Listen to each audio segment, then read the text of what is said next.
You can find a lot of videos how to clean the drain of the sunroof.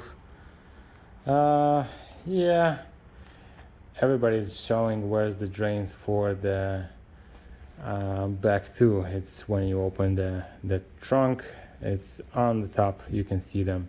And they're clean. Well, in my case it was clean because it's straight tube. It's more harder with the front one. And this corner, it comes through the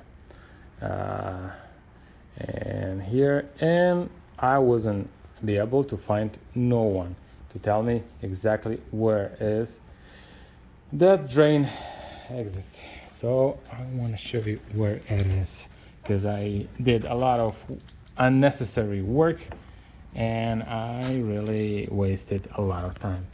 So the drain is right here, which I'm trying right now to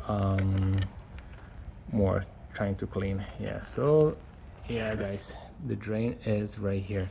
So it's not on the bottom, not under the, which you have to